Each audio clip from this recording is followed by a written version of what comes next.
ভারতের কলকাতার সদর স্ট্রিটে ২০০১ থেকে ২০০৭ সাল পর্যন্ত প্রায় ৬ বছর পালিয়েছিলেন নারায়ণগঞ্জের আলোচিত ৭ খুনের প্রধান আসামি নূর হোসেন। ভারতে থাকার সময় গোপাল নাম ধারণ করে রাধা নামের এক হিন্দু নারীকে বিয়ে করেন নূর হোসেন। সেই সংসারে তার একটি ছেলে সন্তান রয়েছে। আলোচিত ৭ খুনের ঘটনার পরই উঠে আসে ফাঁসির দণ্ডপ্রাপ্ত নূর হোসেনের উচ্ছৃঙ্খল জীবনের নানা কাহিনী।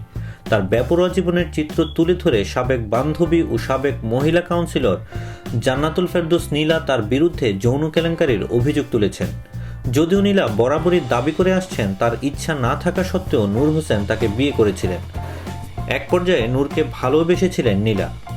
নূর হোসেনের এক ঘনিষ্ঠ সূত্র জানায়, নূর হোসেন ট্রাক হেল্পার থেকে অবৈধ উপার্জনের মাধ্যমে অল্প সময়ের মধ্যে কোটি টাকার মালিক বনে যান। নারীদের প্রতি আলাদা নেশা ছিল তার। সুন্দরী নারী দেখা মাত্রই তার বিষয়ে খোঁজখবর নিয়ে দখলে নেয়ার একটা নেশা ছিল তার। তার জীবনে অনেক নারী এলেও কেবল ৫ জনকে স্ত্রী হিসাবে গ্রহণ করেছিলেন নূর হোসেন। এর মধ্যে প্রথম স্ত্রী লিলির বাড়ি ঢাকার মিলব্যারাক এলাকায়, তিনি এখন নূরের সংসারে নেই। দ্বিতীয় স্ত্রী লিপির বাড়ি নারায়ণগঞ্জ শহরের খানপুরে, তার সংসারে বিপ্লব নামের এক ছেলে ছিল। কলেজ পড়ুয়া এ ছেলে বাপের বসানো মদের দোকান থেকে মদ পান করতে করতে মানসিকভাবে বিপর্যস্ত হয়ে পড়ে। মাদক নিরাময় কেন্দ্রে নিয়েও তাকে বাঁচানো সম্ভব হয়নি। মদ সেবন করতে করতে নির্মমভাবে তার মৃত্যু হয়। তৃতীয় স্ত্রী পারুলের বাড়ি ডেমরার সারুলিয়ায়, তিনিও এখন নূরের সংসারে নেই। তার চতুর্থ স্ত্রী কাঁচপুরের রুমা, তার সংসারে এক ছেলে ও এক মেয়ে রয়েছে। রুমার সঙ্গেই সিদ্ধিরগঞ্জের সিমরাইলে বসবাস করতেন নূর হোসেন।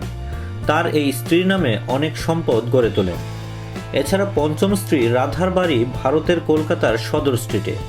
২০০১ থেকে প্রায় ৬ বছর ভারতে পালিয়ে থাকার সময় গোপাল নাম ধারণ করে রাধাকে বিয়ে করেছিলেন নূর হোসেন। তখন ভারতের সবাই নূর হোসেনকে গোপাল নামেই জানতেন। তার ঘনিষ্ঠ সূত্র আরও জানায়, ২০০১ সালে জাতীয় সংসদ নির্বাচনে ৪ দলীয় জোট ক্ষমতায় আসে। নির্বাচনের দিন ১ অক্টোবর রাতে নূর হোসেন পালিয়ে যায় ভারতে। তাকে গ্রেফতার করতে ইন্টারপোলে ওয়ারেন্ট জারি করা হয়, কিন্তু সেটি শেষ পর্যন্ত বিফলে যায়। ভারতে ৬ বছরের মতো থাকেন নূর হোসেন। সেখানে নিজের নাম পরিচয় গোপন রেখে গোপাল নামের পরিচয় দিয়ে এক হিন্দু নারীকে বিয়ে করেন। তাদের সংসারে একটি ছেলে সন্তান হয়। শেষ পর্যন্ত ওই নারীকে সেখানে রেখে দেশে ফিরে আসেন নূর হোসেন। মূলত বিএনপি জামায়াত সরকারের ক্ষমতা শেষে ২০০৭ সালে তত্ত্বাবধায়ক সরকার ক্ষমতায় এলে নূর হোসেন দেশে চলে আসেন। এরপর ফিরে যান তার আগের সাম্রাজ্যে। শুরু হয় তার সেই আগের রাজত্ব।